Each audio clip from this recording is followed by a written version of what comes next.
Hello साथियों, आप सभी का स्वागत है आपके अपनी YouTube channel M cash teaching point में। साथियों, बात करेंगे 68,500 शिक्षक भर्ती सुप्रीम कोर्ट सुनवाई व फैसले के परपेज में। जैसा कि आप सभी को इंगित करा दें, एक याचिका पर सुनवाई हुई और सुनवाई के बाद आप सभी को पता है निष्कर्ष निकला कि 11 नवंबर को सुनवाई को लेकर के फिर से जो है याचिकाएँ लिस्टेड होंगी।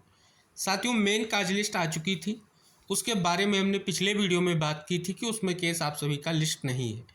यह भी हमने आपको इंगित कराया था कि जो आपकी सप्लीमेंट्री काज लिस्ट है उसमें संभावनाएं हैं, तो सप्लीमेंट्री काज लिस्ट भी आ चुकी है। आखिर कल की सुनवाई को लेकर के काज लिस्ट से क्या निष्कर्ष निकल कर आ रहा है, क्या ये याचिकाएं जो आपके हाई कोर्ट डबल बेंच के फैसले को चैलेंज करते हुए दाखिल की गई हैं उन पर सुनवाई लिस्टेड हुई है या नहीं हुई है, इस वीडियो के माध्यम से आपको जानकारी इंगित कराएंगे। निवेदन करेंगे आप वीडियो को अंत तक ज़रूर देखें और वीडियो को लाइक भी करें, शेयर करें, जिससे सभी तक महत्वपूर्ण इन्फॉर्मेशन पहुंच सके। चैनल पर नए हैं तो चैनल को जरूर सब्सक्राइब कर लें, क्योंकि भर्ती से संबंधित सही और सटीक जानकारी आपको वीडियो के माध्यम से लगातार प्रोवाइड कराई जाएगी, स्पेशली सुप्रीम कोर्ट की सुनवाई से संबंधित और साथ ही भर्ती के विविध मुद्दों पर लगातार आपको जानकारियाँ प्रोवाइड कराई जा रही हैं। पिछली सुनवाई की अगर हम बात कर लें तो याचिका आपकी जो लिस्टेड हुई थी वो 8/11/2024 को सुनवाई को लेकर के चीफ जस्टिस सर की कोर्ट में लिस्टेड हुई। चीफ जस्टिस सर की कोर्ट में जब लिस्टेड हुई तो आप सभी को पता है उस याचिका को जो है सुनवाई के साथ साथ एक और याचिका टैग की गई। आप सभी को पता है 2 याचिकाओं पर एक साथ सुनवाई को लेकर के कहीं ना कहीं स्थिति क्लियर हुई, लेकिन स्पष्ट हुआ कि 11 नवंबर को सुनवाई होगी। लेकिन अगर आप अभी स्टेटस चेक करेंगे, जिस याचिका पर 11 नवंबर को सुनवाई हुई थी उस याचिका में अभी आपको कल यानी 11/11/2024 की अभी टेंटेटिव डेट सुनवाई की आपको यहाँ पर जो है आपके केस स्टेटस से शो हो रही है। यहाँ पर अगर आप देखेंगे पिछली सुनवाई का ही स्टेटस आपको दिख रहा है 8/11/2024 का। द चीफ जस्टिस सर यानी चीफ जस्टिस सर की कोर्ट में chief justice sir, justice JB Pardiwala sir, justice Manoj Mishra sir की बेंच में सुनवाई हुई। अब आप सभी को पता है चीफ जस्टिस सर जो है सेवानिवृत्त हो चुके हैं और नए चीफ जस्टिस सर कल से जो है कहीं ना कहीं सुनवाई करेंगे, यानी जस्टिस संजीव खन्ना आप जो हैं नए जो आपके CJI होंगे।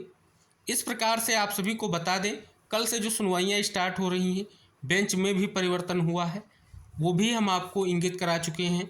अब कोर्ट नंबर 1 में जैसा कि हम आपको काज लिस्ट के बिहाफ पर भी इंगित कराएंगे कि अब कोर्ट नंबर 1 में जो है या चीफ जस्टिस सर की बेंच में कौन से जजेस जो है सुनवाई करेंगे, और मेन काज लिस्ट भी आपको इंगित कराएंगे कितने केस हैं, सप्लीमेंट्री काज लिस्ट में कितने केस लिस्ट हुए हैं, आपके केस की क्या स्थिति है, क्या आपका केस लिस्ट हुआ है या नहीं हुआ है।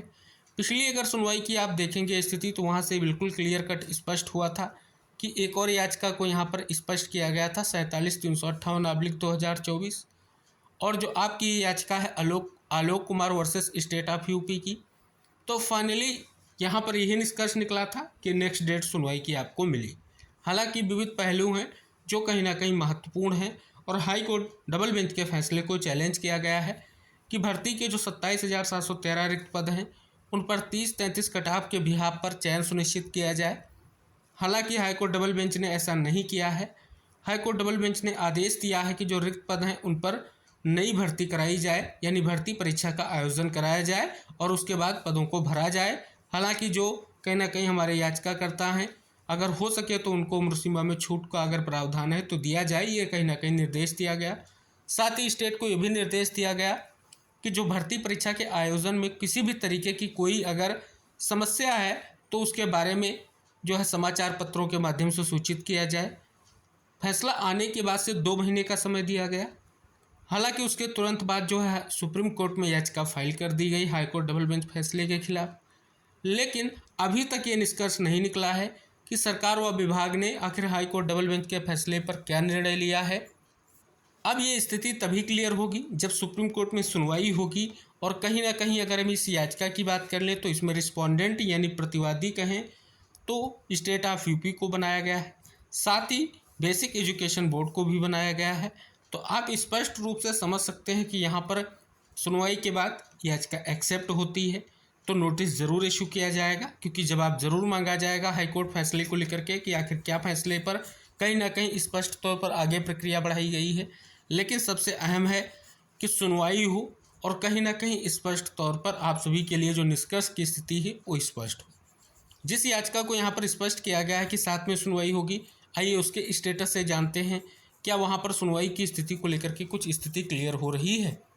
आप यहाँ पर देख सकते हैं Abhay Singh versus state of Uttar Pradesh, diary number जो आपको हमने इंगित कराया, स्पष्ट हो रहा है कि यहाँ पर भी आपको जो है लिस्ट ऑन वाला अगर आप देखेंगे या स्टेटस वाला अगर यहाँ पर आप कॉलम देखेंगे, इसमें कुछ भी आपको शो नहीं हो रहा है, यानी अभी किसी बेंच में स्थिति क्लियर नहीं है सुनवाई को लेकर के। अब बात कर लेते हैं 3 याचिकाएं हमने आपको पहले भी इंगित कराया है कि हाईकोर्ट डबल बेंच के फैसले को चैलेंज करते हुए दाखिल की गई हैं। ये सबसे पहले याचिका फाइल की गई थी, लेकिन अभी जो है कहीं ना कहीं स्पष्ट तौर पर सभी याचिकाएं एक साथ कहीं ना कहीं लिस्टेड हो, सुनवाई हो, इसके लिए कहीं ना कहीं विशेष तौर पर सभी का प्रयास है। ये याचिका अगर आप देख रहे हैं तो अभी सुनवाई को लेकर के इसमें कोई डेट आपको यहाँ पर नहीं शो हो रही है, लेकिन सबसे अहम ये है कि ये 3 जो याचिकाएं हैं ये हाई कोर्ट डबल बेंच के फैसले को चैलेंज करते हुए दाखिल की गई। आप सभी को पता है हाई कोर्ट डबल बेंच का जो फैसला था वो 27/8/2024 को आया है। उसके बाद ये पहली याचिका 2/9/2024 को फाइल कर दी गई। तो इस प्रकार से अब आप सभी को पता है कि सुप्रीम कोर्ट का महत्वपूर्ण फैसला भी आ चुका है कि भर्ती प्रक्रिया शुरू होने के बाद भर्ती के जो नियम हैं उनमें बदलाव नहीं किया जा सकता है, लेकिन कुछ विशेष परिस्थितियां भी उसमें इंगित कराई गई हैं तो कहीं ना कहीं महत्वपूर्ण है। फिलहाल आपके लिए सुप्रीम कोर्ट का फैसला बहुत ही महत्वपूर्ण है। सुप्रीम कोर्ट का आया हुआ फैसला आपकी भर्ती के लिए कितना प्रभावी होगा, ये कहीं ना कहीं आपकी सुनवाई और कहीं ना कहीं आपके आर्गुमेंट पर निर्भर करेगा। उम्मीद करेंगे सुनवाई आपकी लिस्ट हो और सुनवाई हो, इसके लिए जो आप सभी लोगों का निष्कर्ष हो निकल कर सामने आ सके। पहले बात कर लेते हैं दोनों काज लिस्ट में क्या आपकी सुनवाई को लेकर के कोई स्थिति क्लियर हो रही है या आप सभी को थोड़ा और इंतज़ार करना होगा। तो सबसे पहले यहाँ पर साथियों हम आपको इंगित करा दें, यहाँ पर आप देख सकते हैं एडवांस काज लिस्ट आई, तो एडवांस में तो आप सभी का केस नहीं था। उसके बाद ये देख सकते हैं मिसलेनियस या मेन हियरिंग की जो लिस्ट आई उसमें भी आप सभी का केस है या नहीं है, ये भी आपको जानना है। सप्लीमेंट्री काज लिस्ट भी आ चुकी है, तो स्पष्ट हो रहा है कि जो आपकी मेन काज लिस्ट और सप्लीमेंट्री दोनों काज लिस्ट आ चुकी हैं। अभी स्पष्ट कर दे साथियों, एक लिस्ट और आती है रेगुलर हियरिंग की, लेकिन वो रेगुलर हियरिंग की कल के लिए कोई भी काज लिस्ट अभी नहीं आई है। यहाँ पर साथियों आप देख सकते हैं 11/11/2024 की जो आपकी सुनवाई चीफ जस्टिस और सर के कोर्ट में लिस्टेड है।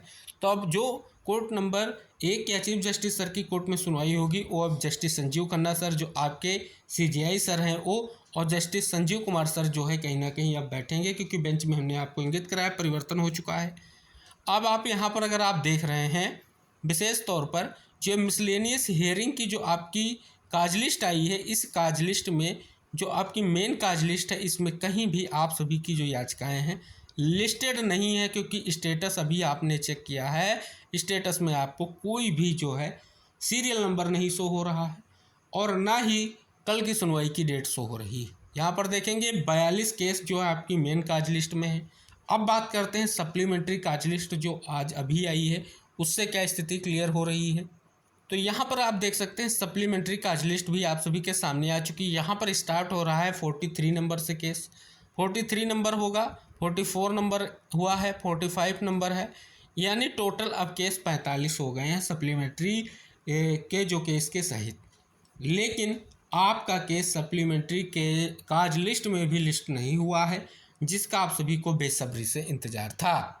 यानी अगर हम बात कर लें मेन काज लिस्ट, सप्लीमेंट्री काज लिस्ट, किसी में भी आप सभी का केस कल की डेट में सुनवाई को लेकर के लिस्टेड नहीं है। तो फिलहाल ये निष्कर्ष निकल कर आ रहा है, अभी जो है आप सभी की सुनवाई को लेकर के जो आप सभी के लिए संशय है वो बना हुआ है और कहीं ना कहीं ये निष्कर्ष क्या रहेगा स्पष्ट तौर पर महत्वपूर्ण रहेगा। आप क्या प्रयास कर सकते हैं ये भी महत्वपूर्ण रहेगा, क्योंकि स्पष्ट तौर पर अब क्या सुनवाई की स्थिति रहेगी ये भी महत्वपूर्ण रहेगा। तो साथियों कल 11 तारीख की सुनवाई में कहीं ना कहीं काज लिस्ट के बिहाफ पर आप सभी का केस लिस्टेड नहीं है। आप सभी के प्रयासों की स्थिति क्या रहेगी, आगे क्या निष्कर्ष निकलेगा, ये महत्वपूर्ण रहेगा। तो फिलहाल काज लिस्ट आ चुकी हैं, काज लिस्ट में केस लिस्टेड नहीं है, ये महत्वपूर्ण इन्फॉर्मेशन आप भी देखें, शेयर कर दें, जिससे सभी तक ये महत्वपूर्ण इन्फॉर्मेशन पहुंच सके। चैनल पर नए हैं तो चैनल को सब्सक्राइब कर लें, बेल आइकन प्रेस कर लें। नेक्स्ट जो भी इन्फॉर्मेशन भर्ती से संबंधित होगी आपको शेयर की जाएगी। तो मिलते हैं नेक्स्ट अपडेट के साथ नेक्स्ट वीडियो में, तब तक के लिए टेक केयर, बाय बाय साथियों।